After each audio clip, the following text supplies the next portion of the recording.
have another interview tonight. I'm super excited. This is Mr. Joe Amato, and let me tell you, he is such a great creator. He is so talented. He takes Masters of the Universe figures and a lot of other action figures and turns them into these great customizations. And I was blown away when I visited his Facebook. They are so well done. They are seamless. They are beautiful. And I can't even say enough about them. You guys will see and hear more about the process. But Joe, welcome to Gen X Toy Box for our interview. Thank you for joining us. Thanks for having me. I appreciate it. I look forward to all your questions and what's going to go on. Yeah, so we were before the video, we were just talking about the really cool toys behind him, and he's got vintage, he's got some statues and stuff, and he's also got Friday the 13th, which is really awesome because we're huge fans as well. We actually just finished the whole series.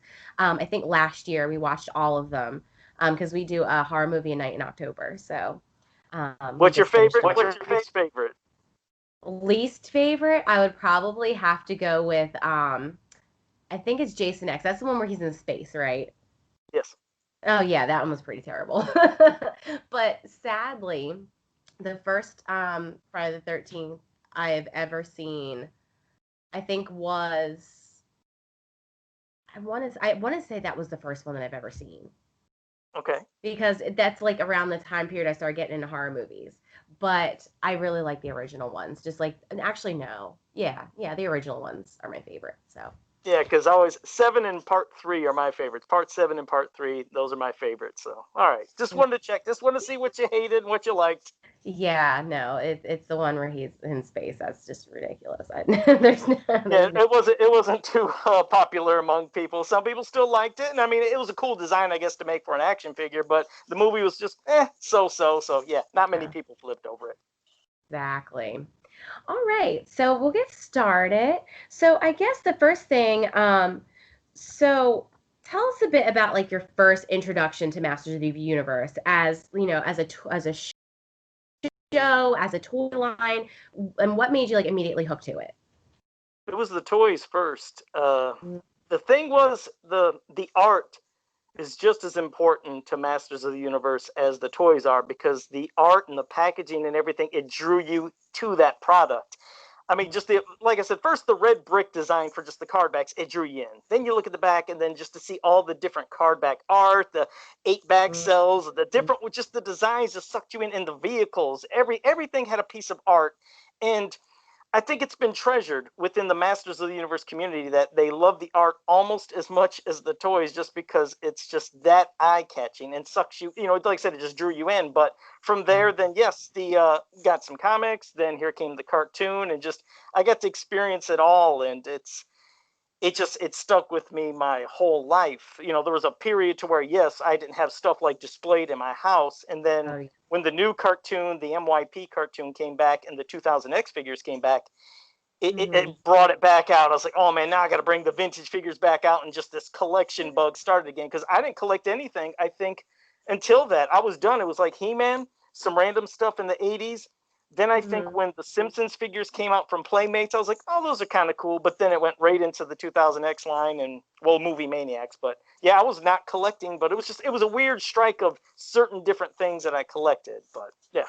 Awesome. Yeah, I'm definitely with you on the art. And I was actually talking about that in one of my other videos because, like, as a kid, I never really paid attention to the packaging and how much went into it and how much thought went into it. But now, as an adult, as a collector, it's amazing to see every little detail it goes together to create a whole presentation. And that's kind of what I love about it. Like, even with the new figures that are coming out, the backing art is really super important. So, which is good. And yeah, because I cut them off, because that's what I did as a kid, is any of those top cards, because yes, the early ones didn't have that. They had just like the 8-back kind of different design on the back. But when they started doing the card art, I remember as a kid, I just cut them off, and I still have all of those from my childhood, just like all the figures in back of me are my childhood figures. But I kept every piece of that. Yeah. I had to pack rat it because we didn't have many things growing up. We didn't have the opportunity to keep getting multiple different lines of toys. It was basically, you get that figure. If it's broken, you lose it, it's gone. Yeah, so I made sure to, I treasured it. I was like, I'm not going to break this. Nothing's going to happen to it. So yeah, and that's the unfortunate thing, is when the 2000X figure line came out, they had a lot of different, don't get me wrong, some of the scopes were weird with like the hunchback, but they didn't just reuse the same buck over and over to make the different characters. They all had different sculpts, which is cool, but they had the worst packaging art. There was nothing appealing about the 2000X line. You look at the front, it's boring. You look at the back, it's a picture of the figure. It's like, okay, I'm throwing it away. Nobody wanted it. So Exactly. thank God Origins is bringing art back, so that's good. Exactly. And I was very glad to see that. Their comics are a little lacking. I will give them that. Yes. But Uh-huh. but it's Agreed. I'm just still glad that they're coming out. So that's Sure, really sure. Yes. and then what was your favorite toy to play with? Like when you got your toys, what was always your go-to? Which one did you pick? Well, I liked the figures that had a lot of the different features, action features, things like some of them that came in the later lines unfortunately got ignored, but had some of the coolest features, like the energy zoids, Rotar and Twistoid. Some Oh, people like who quit collecting masters years later, like, what the heck are these? They look nothing like He-Man figures, or they look stupid. I was like, yeah, mm, but when you played with them and you had this character you spun and it would spin around and knock the characters down, it was cool. And of course the Eternia playset, I got that for Christmas. That was a really special gift. did you I really? I'm played so jealous. Yeah, Oh, I played with it non-stop. I mean, that thing it was just captivating because you got to use your imagination. That's something that, I'm not saying that all kids don't have that nowadays, but it's different. We didn't have like games and stuff that told stories just for us all the time. We had to make our own stories. So I just was lost in that thing. My least favorite, I don't know if that's a question coming up, but I'm gonna let you know anyways, mm-hmm. is Stratos. Most people know my hate for Stratos. I was like, okay, cool in the cartoon, cool in the mini comics. The figures sucked. I was like, okay, I mean, sure, we'd all love to fly, but I was like, I'd go like this. I was like, he has no weapon, nothing. I Yeah. hated that figure. It was boring. That's why I was like, okay, Origins, you're doing Stratos again. Make the new generation love Stratos, because I hated that sucker. It's like, give him a weapon so maybe they can play. Because it's how kids are. Kids like, they do. They like making clanging of weapons, and Mm, and I get a lot of flack. My Masters fans, they're like, Joe, how could you hate Stratos? He's one of the vintage. He's one of the first ones. I was like, mhm. sucks. I don't like him. But if they like him, more power to them. I love razzing them, and they razz me too.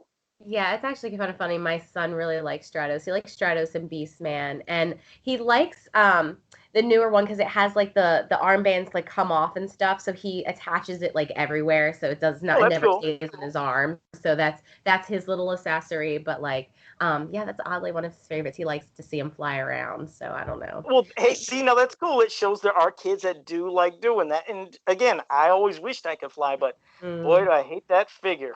I know. Did you see the new commercials they did for the Origins figures? Did you see those? Were those the fan ones? I think I seen some of the fan Yeah, ones that did. Those are pretty cool. Yeah. Yep. yeah. Felt like the 80s.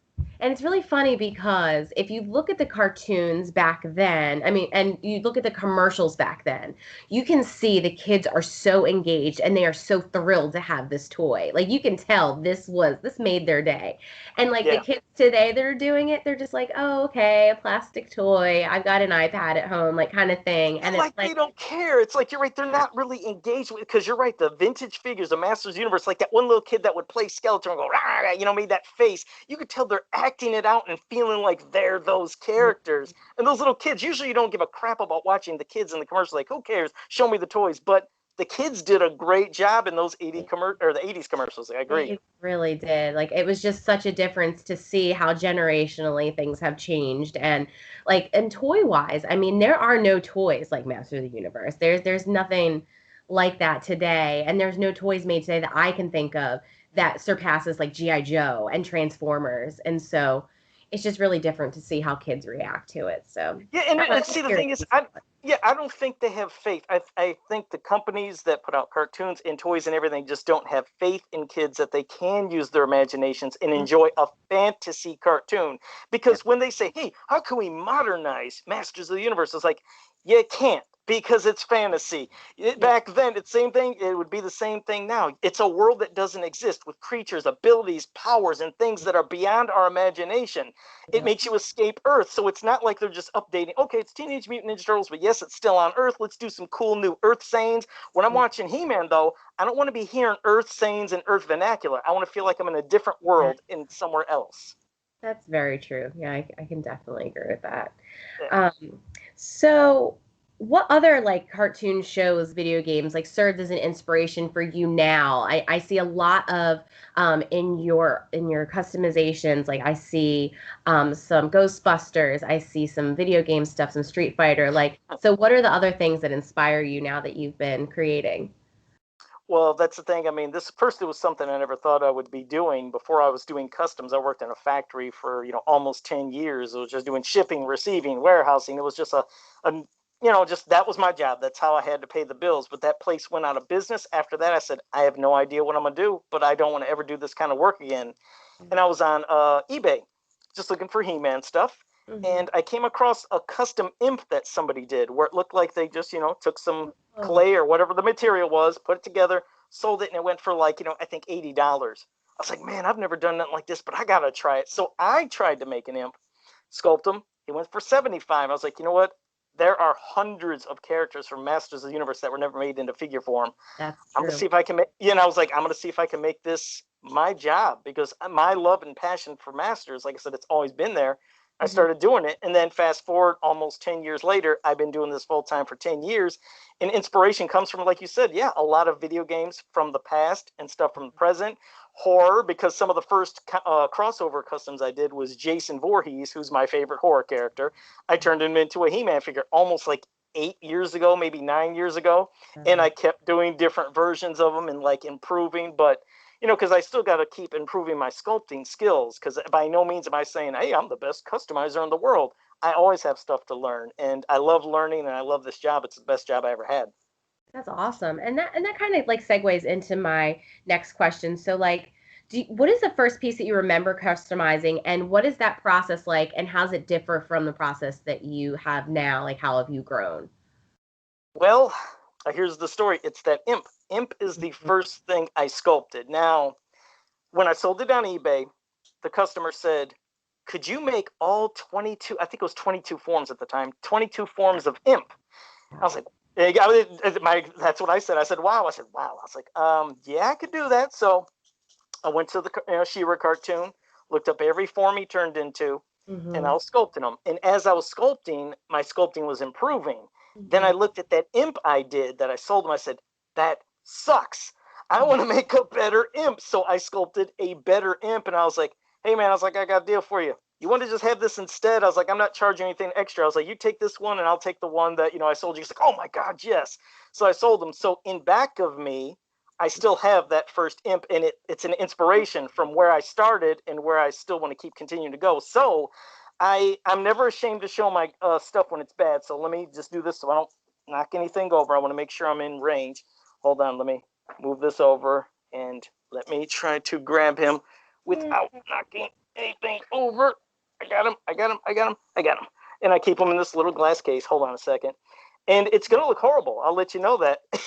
And if there's viewers watching, say that sucks. I It's did. like you're right. It sucks, but I keep them in a glass case. But here, here's my first thing I sculpted was this little imp. It's terrible, and Not and terrible. It's so cute though. it's I guess it's a horrible cute. But like I said, I keep this with me at all times, knowing this is what started all was this little sucker here, this little imp. Oh, see, I like it. And see, you took it and you realized you wanted to do, you weren't entirely happy with it. You're like, I wonder if I can do better. So it's kind of just Yeah, like checking yourself and honing your skills and what can I improve on and just kind of going from there. So you made that, you said you used clay on that one? that one was Sculpey. It was when I was Okay. first starting because I had no clue, like I said, and there's super Sculpey. There's a lot of materials that are different, are used for different parts of the body. Some it's better for faces, some materials are better for arms and armor and everything. But super Mhm. Sculpey, I think, is the best to do face details. You can fine tune it, but there's a lot of other materials, and there's customizers out there might think, Joe, you're nuts. But it's just like I said, at least what I've my experience, it seemed like Super Sculpey is better for facial details, but then there's other sculpting materials that are really good for the armor and weapons. Oh, that's cool. And see, that's also something you learned as you were going on because you just Yeah, started with Sculpey. And see, I like did one thing out of Sculpey once. Like I made a Sculpey sheep because we were just doing it as a family kind of thing. And I thought it was kind of cool, but I didn't know that's what you would use. So now that's something I learned because I'm thinking there's this like special, super secret molding clay or something, Well, but now there's a lot of things you can get that are stronger. You can get a lot of those two-part mixes and stuff, and greens, as they call it, green stuff, and other materials and epoxies. There's a lot of stronger things. That's what you want to where you don't want to risk anything breaking. But like I said, and hell, you could still use those things for the faces too, which is sometimes I like using the Super Sculpey on faces. that's really cool. And now it's just like, and I'm gonna say you've like inspired me. Like I now I'm just like, okay, well, like I want to try creating something. Well, I want to show you actually. This is my husband's custom created character. Oh, that's pretty cool. What's his name? We have not named him yet, actually. So I asked my husband that. I said, "What did you name this guy?" He's like, "I don't know. I haven't gotten it yet." He's So yeah, he a used to horse do a lot of character. customizations with stuff back in the day because, like you said, that he would really enjoy something, a show, a cartoon, but they didn't make a character for it yet. So he's like, Right. "Well, I want one, so I'm gonna have to make my own." So he came up with a lot. Like, there's a Lobo Donald Duck somewhere in the house. Like, it's That sounds it's cool. cool. And then he also did this little GI Joe. Look at that. Could you put a little more over to your there There you you go. go. Oh, look at that. I I like that. I Okay. know. Okay. So yeah, he dabbles in the customization stuff too. So I really, yeah, we are a customization house as well. So yeah, Like that's that. really cool. I like the fact that you still keep that there and that you reference it, and it's like always remember your roots, where you came from, and Yep. keeps you on the track of where you're trying to go. So that's really neat. Oh yeah, here's Exactly. Lobo Duck. See, Lobo Duck. Oh, okay. I like that. Oh, that's pretty cool. I like that, the chains. That's I pretty know, cool. right? And it's like, yeah, I can't even wrap my head around trying to do this kind of stuff, but I mean, I'm all about giving it a try. All right. So, let me see. Like your creative process. Okay. So let's say you do a lot of commissions for people that like different kind of stuff like me. I was looking at your stuff like they're your Stay Buffed. I loved him. Loved Thank him you. so much. Um So like what does that like process look like? Like someone commissions you and you start working on it, like how long does it take? And like and you're adding boxes to it too, as far as like boxing the figures. Like how does Yeah. that play into it as well? As for like the time period, it varies. At one Mhm. time when, unfortunately we all have family issues, there's some things that were going around here for almost a couple years that kind of threw my schedule off. Mhm. But when things are on track, I can get that figure done in a week, depending on the amount of work. Sometimes there's really big figures that take, well, I mean, there's some that take a lot when there's a lot of sculpting. But, Mhm. as for like the card backs, what's funny is that was harder to do and learn than the sculpting because I'm Mhm. somebody that, for whatever reason, I never liked asking for help. I don't know, and I'm not saying people that ask for help, it's like, oh, they're suckers. They're asking for help. Everybody, please ask for help when you need help. It's just me. I was always bullheaded. I was like, I just don't want to ask for help. I want to try to learn myself. So I Mhm. actually taught myself the whole process of going what kind of card stock, what kind of paper, how to print it, to make the designs in Photoshop. That took a long time, and then I finally pretty much kind of perfected making the card backs. That's actually the worst step of doing all the customs of the card back. But I was like, you know what, if I'm going to give people a custom piece, I want it to feel kind of official. Like there of course it has my logo, it's a custom, but I Mhm. want them to feel like, hey, they can put on a card back hanging on their shelf with their mint on card figures and feel like it looks official, like it was from the store. So Yeah. I like doing that. And that's definitely what your stuff feels like because I was looking at your copycat that you did and that was phenomenal. Like how do you like I can't even like imagine because you put robotics pieces into Yeah, that. Like I don't yeah. want to like give away your secrets, but was that like something that you've done before? Or was that like a really difficult process? It's what's weird is, again, since I never envisioned doing this for a living. It's weird, but every time I start doing something, I just get all these different ideas. It just floats to my head, starts going, and I was like, I just got to turn into a figure, and it sounds like a great idea. And then I'm in Copycat. I've been doing that version of him in different forms and different styles for a Mhm. while now, but I've always wanted to kind of up it to where maybe a little more damage, making it look cybernetic, getting special chrome paint, because doing chrome, not a lot of people like doing chrome. It's really difficult and sometimes it's irritating, but it makes some of the parts pop. And there have been like, okay, just for an example, this is giving away secrets, but just a lot of Halloween stuff that has light accessories and wires. You know, you could take that stuff apart and then rewire it and put it into your figure. You know, it's just something real quick and easy. Wow. See, that is a really good tip. So, yeah, because I was looking at it, I'm like, I have no idea how he did that, but it looked really awesome. So I was like, all right, I don't want to give too much of the stuff away. Um, so like what when you're doing your, commissions, like what is one of the most challenging ones that you've had or most interesting commissions that you had? That's both. Okay, well, what's strange is that one time, it was years ago, Kevin Kahn, he's somebody that cosplays as unemployed Skeletor years ago. That's when he Oh. man, you remember him? Yeah. So he met at the time another cosplayer, and she loved dressing up as Scarlet from GI Joe. Mhm. And before their marriage, months before, it was just bizarre. One day, Kevin commissioned me. He contacted me. He's like, Joe, I want you to turn her, my soon-to-be bride, Mhm. into Scarlet from GI Joe. Could you do this as a surprise wedding gift? I was like, sure, man, I could do that. Yeah. The next day, she contacted me. He's like, could you turn Kevin into unemployed Skeletor? The thing is, neither of them knew that they were contacting me. That's It was awesome. both. It was a double thing. So he on their wedding, like on their wedding day, and then when it was time to open up all the presents, I think he opened his first, and when he opened it, he had this shocked look, and I know the look in his face because he's thinking, "Oh Yeah. God, she's not going to believe what's going to happen." And she opened, and it was such a moment to be a part of because they recorded that and showed me the video, and it was just a cool moment to be a part of. And also, the other one is one gentleman. He has a son that, well, he he had an issue, kind of maybe like talking or expressing his feelings and stuff.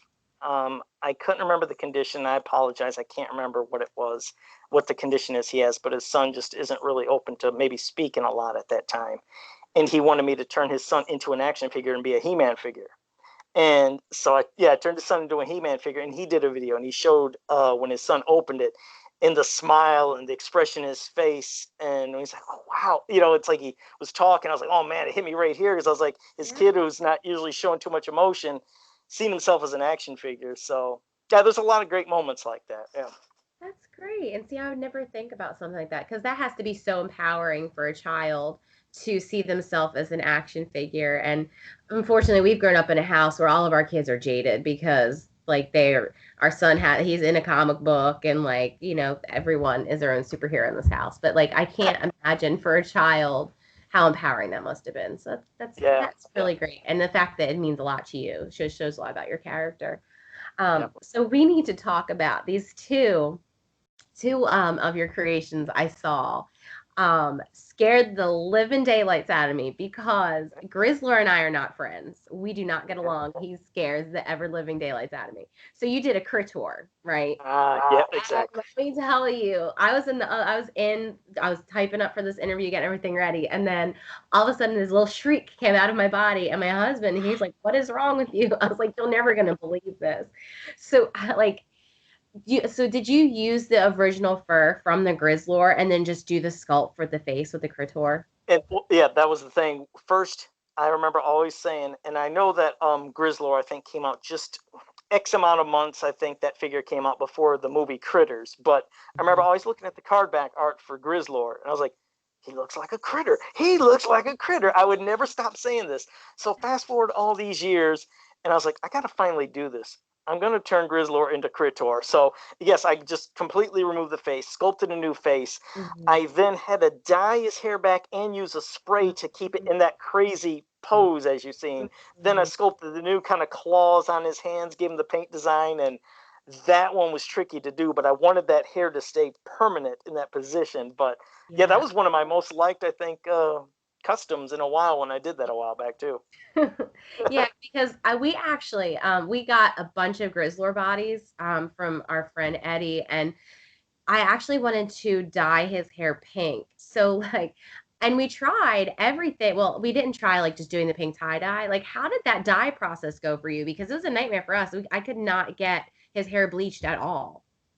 Well, and that's the thing that I got to check with other people because I wanted like the other colors like you were doing, and I seen somebody online, but I just didn't ask the person. But Yeah. I was like, is he re-furring? Like, is he taking the fur off and getting some others? Because some of the design looks too different. Like his pink fur looks like it comes way out. So I think there's a way of when you strip that fur off his body, you could just make your own fur. Because have you ever seen a naked grizzlor? I have. It's It's really bizarre. interesting. Yeah. Yeah, that's ugly looking. I think that's Mhm. what most people are doing is doing that. I know there was a Kool-Aid way of people doing the dyeing the hair at one point. I don't know Oh, if they're still doing that, but Kool-Aid was working at one time. that's a good idea. Yeah, because we bleached it. We put it in bleach, and then we did like peroxide. We put it out in the sun, and it just did nothing but like mess up his face. And he's still the same shade of brown. So I Yeah. will eventually get my hot pink Grizzlor. It'll just be a while. And then the other one, the Ambrosia web store. I really liked it because we recently saw that episode of He-Man, Ah, and I said to myself, I was like, I am so grateful they never made that as an action figure. And then lo and behold, you made it as an action figure.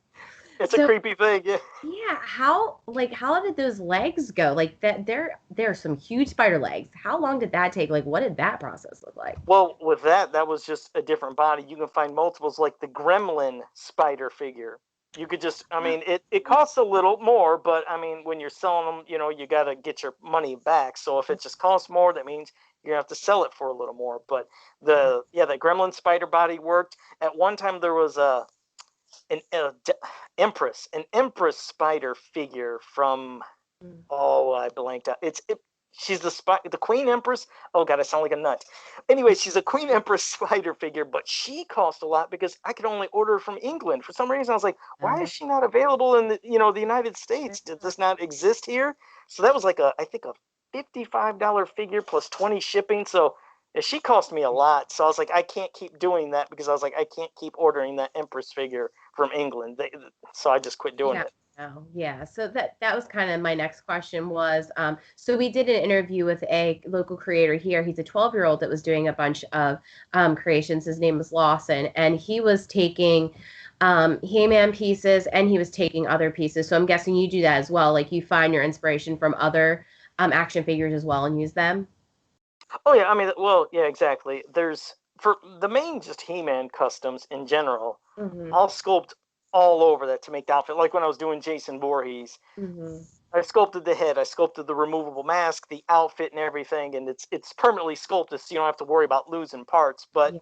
when it's a weird, like you said, the Ambrosia web store, yeah, when it's a hybrid of figures, then yeah, I got to get something giant. But basically, and most of the time, anytime it's a He-Man figure, it's still always the He-Man figure, but I'm sculpting on it. So it's just using that body and just adding to it to make it new.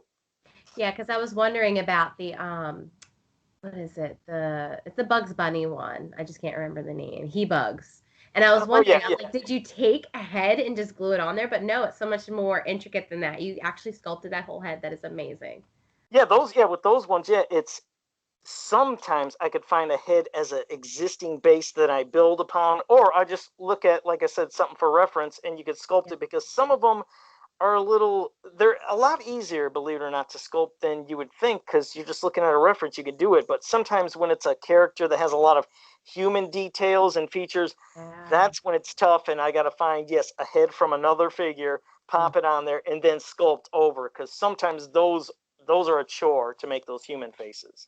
Yeah, I can't imagine trying to do all that because I was looking at the intricacy of like the sword for the He Bugs too, and I'm like, Oh, that one, I thought it'd be cool because I was like, let it be a carrot. I was like, let's turn a carrot into a sword. So you see a carrot. And same thing when I did He Fred, when I did, yeah, Fred Flintstone. I was like, I want to make a magical sword of bedrock. So I made a sword that looked like it was a rock, but the power sword. And that was a pretty cool one, too. yeah, it really was. Yeah, I was just going through there. I'm like, I could look at these all day. um, Thanks. so like, what's the future look like for you, Joe? Like, what are some personal goals you have, or some projects that you'd like to work on? I just want to continue doing what I'm doing because, I mean, again, this is a lot of times the reward. I mean, is getting the reactions from the people that I create these for, or if it creates a special moment in their family or something, it can mean a lot. It's like that, those kind of payoffs are with you forever. It's like, yes, you make the money to pay your bills and to keep buying supplies, but when you create a memory, it's like that's there forever. And that's just a great feeling. It's like, because somebody like, would you like to work for a toy company? I was like, that'd be great. I'll admit it. It'd be nice. I was like, but I don't know if that would still give me all the freedoms to do what I do now. It's like, would I enjoy it? I mean, yeah, would it be nice to work on something that hundreds of thousands of people across the world could have? Sure. But these personal memories, I don't know. Sometimes it seems like they mean more to me than anything. Yeah, that makes more sense because when you're love and your passion because of something that you have to do every day, then it takes like kind of the magic out of it. That's totally understandable. Yeah, like they said, when you're loving your job, then it's not really a job. It don't feel like a job no more. It's not a job, and that's the thing. It's like this is my job, my full-time job, but it doesn't feel like it because it's something I really love. Yeah, and then for everyone out there, so like the background with like me and Joe. So my husband's been talking to him for a while. We're trying to get some of our original characters done in a Masters of the Universe style. And my husband's like, I found someone. He's fantastic. And he's in. I was like, okay, okay. It was like kind of on the back burner. And then all of a sudden, like I start and look at your stuff and I'm like, we need to get this done immediately. So I implore everyone out there that is thinking about getting a custom character done or, thinking about maybe getting into customizing themselves to talk to Joe. I'm going to put his information in my description, especially his Facebook, so you can take a look at what he's done, maybe contact him if you need something done. But guys, you can obviously tell this is something he loves to do. He's passionate about it. It's part of his heart. It's part of his being. So I would really implore you to go to visit him and talk to him more about your stuff. And I think I'm trying to find out where he went. Oh, so these things. Are you familiar with this? This is the Big Jim's dog thing. I'll be honest, I've never seen the big Jim dog. I've seen the gorillas and the birds and the figures, but I've never seen a dog. Yeah, so apparently we hunted this down because we were thinking about getting our original character done with this dog guy, the Big Jim's thing. And he was like, I gotta get this so I can show Joe what I want done. So he was like all about wanting to show you that we finally found one. It's cool. And these little things are not that cheap either, but it's I can imagine, yeah. yeah, but I mean, these are like they're He-Man-ish, like they're within the line and all that stuff. So he was trying to keep it as original as possible. But I like that. yeah, me too. So I really appreciate it. And I did want to get some background on your mask too, because I heard the mask is a whole mystery thing. Like no one has seen your face. Yeah, and that's the thing. Like this mask, this is just right now for this podcast right here, because the other one that I wear on, by the way, I do a podcast called Fans of Power, which you can catch on YouTube at 9 p.m. Eastern Time, Sunday nights, every night. I mean, every Sunday. But we've been off for about a month because the person that does the recording for the show, he moved into a pretty wide open area, and they got to put cables that they got to still build under. But we talk about everything of Masters of the Universe, from the cartoons, the mini comics, the DC comics, the Golden Books, anything you can imagine. We talk, and we talk about the lore of it. So you can learn a lot of stuff of Masters of the Universe by catching Fans of Power. And on that, I wear a mask that I created called, it's a Modulok mask, but I've altered, I've redone it, and then so they kind of dubbed me GiJoe. And that's the mask that's the mask I always wear, but I'm having an updated one that hopefully in 2 weeks when we return, I'll be wearing. So this is just a placeholder of a skull. I've been, well, hey, it's close to Skeletor, I'll wear it for this. But yeah, it's a gimmick. Like I said, I don't show my face. It's just a gimmick. And yeah, probably people have been watching the whole show is like, why is this guy wearing a mask? So it's just a thing. So Yeah, nobody's ever seen my face. I figured I would ask at the end for them to like try and figure out like, is she ever gonna ask about the mask? And then wait till the whole time. Yeah. Yeah. Oh, and by the way, but yeah, Joe, I really appreciate you coming on. And let me just tell you, you are a very talented person. Like your skills, I like the paint is just flawless, and the things that you think of, like I just applaud you. Your creativity is amazing. So please keep doing what you're doing. And I will definitely be listen to that podcast. I'm trying to get more into podcasts lately, especially as I'm driving. So yes. And everyone, please check out the podcast. Please go visit his Facebook. And for any of your customization needs, please go see Joe. It is so worth it. His stuff is amazing. Joe, thank you so much. And I hope you have a good night. All right, you too. Thank you. Bye, guys.